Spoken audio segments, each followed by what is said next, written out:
Purvanchal university ఇది కేవలం university కాదు, మీ సక్సెస్ స్టోరీకి చిరునామా.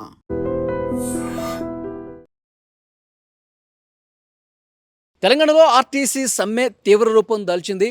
రెండో రోజు సమ్మెలో భాగంగా పెద్ద ఎత్తున ఆందోళనలు చేస్తూ ఉన్నారు, ధర్నా చేస్తూ ఉన్నారు. ప్రభుత్వం తమకు ఇచ్చినటువంటి హామీలు ఏవైతే ఉన్నాయో, తమ డిమాండ్లు ఏవైతే ఉన్నాయో వాటిని పరిష్కారం చూపకుండా కాలయాపన చేస్తున్నటువంటి నేపథ్యంలో వరంగల్ జిల్లా నరసన్నపేట డిపోలో ఒక కార్మికుడు ఒంటి మీద పెట్రోల్ పోసుకొని నిప్పంటించుకున్నాడు. దీంతో మరింత ఉద్రిక్తత అక్కడ ఏర్పడింది. నిరసన తీవ్ర రూపం దాల్చినటువంటి పరిస్థితి ఉంది. అక్కడ ధర్నా చేస్తున్నటువంటి డిపోకు సంబంధించినటువంటి కార్మికులు, డ్రైవర్లు కావచ్చు, కండక్టర్లు కావచ్చు, ఇతర సిబ్బంది అందరూ కూడా పెద్ద ఎత్తున నినాదాలు చేశారు. ప్రభుత్వానికి వ్యతిరేకంగా నినాదాలు చేశారు. అంటే ఒక ఆర్టీసీ కార్మికుడు ఏదైతే తాము డిమాండ్లు చేస్తున్నాం, సంవత్సర కాలంగా ఇటు ఆర్టీసీ యాజమాన్యానికి, ప్రభుత్వానికి ఎన్ని విజ్ఞప్తులు చేసినా మా గోడు కనీసం పట్టించుకోవట్లేదు, మమ్మల్ని అంటే చాలా చిన్న చూపు చూస్తూ ఉన్నారు, మాకు ఇచ్చినటువంటి హామీల్ని కనీసం అమలు చేయకుండా కాలయాపన చేస్తున్నారు, తాత్సారం చేస్తున్నారని చెప్పి బాధకు గురై ఒక ఆర్టీసీ డ్రైవర్ ఉదయం వరకు ఆందోళనలో భాగస్వామి అయినటువంటి ఆ డ్రైవర్ ఒక్కసారిగా ఒంటి మీద పెట్రోల్ పోసుకొని ఈ ప్రభుత్వాన్ని నిలదీసినటువంటి పరిస్థితి ఉంది.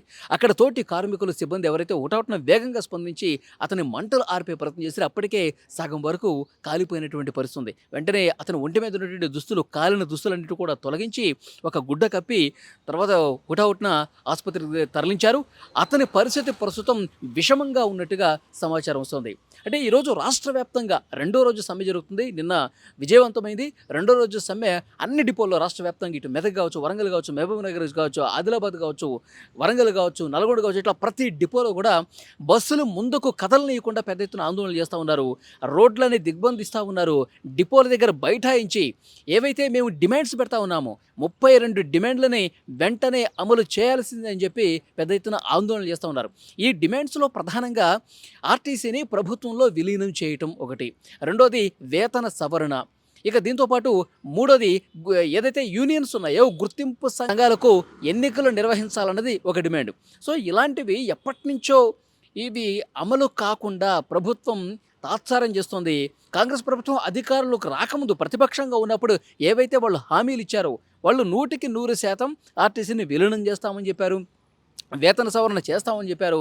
ఈ హామీ ఏదైతే బకాయి పడ్డటువంటి నిధులు ఉన్నాయో వాటిని విడుదల చేస్తామని చెప్పారు. వేటిని కూడా కనీసం పట్టించుకోవట్లేదు. ఎన్ని విజ్ఞప్తులు చేస్తున్నా, ఎన్ని వినత పత్రాలు ఇచ్చినా అవి డస్ట్బిన్లో పడేస్తున్నారు తప్ప ఆర్టీసీ కార్మికుల నిజాయితీ గల డిమాండ్లని పరిష్కారం చూపకుండా మొండి చేయి చూపడంతో ఇక ఏమాత్రం ఉపేక్షించినటువంటి ఆర్టీసీ కార్మికులు, సిబ్బంది వీళ్ళందరూ కూడా సమ్మెకు పిలుపునిచ్చినటువంటి పరిస్థితుంది. ఇలా సమ్మెకు పిలుపునిచ్చారో లేదో మంత్రి పొన్నం ప్రభాకర్ వెంటనే ఒక కమిటీని ఏర్పాటు చేస్తామని చెప్పారు. 4 సభ్యులతో ఒక కమిటీని ఏర్పాటు చేశారు. ఈ కమిటీ 4 వారాలలో ఒక నివేదిక ఇస్తుంది. దాన్ని బట్టి వెంటనే మీ సమస్యల్ని ప్రభుత్వం దృష్టికి తీసుకెళ్తాం, ముఖ్యమంత్రి, డిప్యూటీ సీఎం దగ్గరికి తీసుకువెళ్తాం, వెంటనే పరిష్కరిస్తామని చెప్తున్నారు. అంటే సంవత్సరం నుంచి ఈ విధంగా కాలయాపన చేసి ఎప్పుడైతే మేము సమ్మెలకు వెళతామో అని చెప్పామో అప్పుడు కమిటీని వేయటం ఏంటి అంటే ప్రభుత్వానికి చిత్తశుద్ధి లేదు.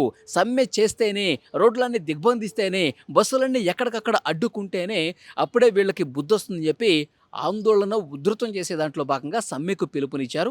ఈ సమ్మె చేస్తున్నటువంటి క్రమంలో చాలామంది ఆర్టీసీ కార్మికులు, ఎన్నో సంవత్సరాలుగా ఉన్నటువంటి కార్మికులు ఆర్టీసీని పూర్తిగా ప్రభుత్వంలో విలీనం చేస్తే మా జీవితాలు ఏమైనా బాగుపడతాయేమో, వేతన సవరణ చేస్తే కొంత మాకు ఉపశమనం దక్కుతుందేమో, పెండింగ్లో ఉన్నటువంటి నిధులని విడుదల చేస్తే బాగుంటుందని చెప్పి ఈ డిమాండ్లన్నీ కూడా, అపరిష్కృతంగా ఉన్నటువంటి డిమాండ్లన్నీ కూడా పరిష్కారం కావాలి అంటే పెద్ద ఎత్తున ఆందోళన చేయాలని చెప్పి రోడ్ల మీదకి వచ్చి ఆందోళనలు చేస్తూ ఉన్నారు. డిపోల దగ్గరే ధర్నాలు చేస్తూ ఉన్నారు. కానీ ఇంకా చాలామంది కార్మికులు ఆవేదన ఉంది, బాధ ఉంది. తెలంగాణ ఉద్యమ సమయంలో ఏ విధంగా అయితే ఉద్యమాన్ని మేము తీసుకొచ్చామో, సో అలాంటి ఉద్యమం వస్తే తప్ప ఈ ప్రభుత్వం కళ్ళు తెరవదా? మళ్ళీ బలిదానాలు చేస్తే కానీ ఆర్టీసీ కార్మికులు నిజాయితీ గల వాళ్ళు పడుతున్నటువంటి కష్టానికి తగ్గ ఫలితం రావాలంటే మళ్ళీ బలిదానాలు చేసుకోవాలా అన్న ఆందోళన, బాధ చాలామంది కార్మికులు ఉంది. అందుకే కనీసం నా బలిదానంతో అయినా సమస్యలు పరిష్కారం అవుతాయని చెప్పి ఆ కార్మికుడు ఏమైనా భావించాడా? ఆ డ్రైవర్ ఏమైనా భావించాడా? అందుకే నర్సంపేట అక్కడ డిపోలో అందరూ చూస్తుండగా పెట్రోల్ పోసుకొని నిప్పంటించుకున్నాడా? వెంటనే అక్కడ ఉన్న వాళ్ళందరూ కూడా షాక్ అయిపోయారు. తోటి కార్మికులందరూ కూడా, సిబ్బంది అంతా కూడా ప్రభుత్వానికి వ్యతిరేకంగా పెద్ద ఎత్తున ఆందోళన చేశారు. ఆందోళన చేసి మా చావులు కోరుకుంటుందా ఈ ప్రభుత్వం? మేము చనిపోవాలని చెప్పి వాళ్ళు ఏమైనా కోరుకుంటా ఉన్నారా? అందుకే ఈ డిమాండ్స్ ఏమి పరిష్కారం చూపించట్లేదా? ఎంత వరకైనా మేము వెళ్తాం, ఈ సమ్మెను ఎంత ఉధృత స్థాయికైనా తీవ్ర స్థాయికైనా మేము తీసుకెళ్తాం, ప్రభుత్వానికి బుద్ధి వచ్చే వరకు మేము కొనసాగిస్తామని చెప్పి ఈ ఘటన జరిగిన తర్వాత ఆందోళన చేస్తున్నట్టు, ఇంకా ఆందోళన ఉధృతం చేస్తున్నట్టు పరిస్థితుంది. ప్రస్తుతం ఈ కార్మికుడిని హుటాహుటిన తోటి సిబ్బంది ఆసుపత్రికి తీసుకెళ్లారు. అతని పరిస్థితి విషమంగా ఉన్నట్టుగా తెలుస్తోంది. And for more videos, Please subscribe to iDream. Please subscribe to iDream. Please subscribe iDream. And please subscribe to iDream. For more videos, subscribe to iDream. please like, share and subscribe to the channel. Congratulations, iDream. Subscribe to iDream.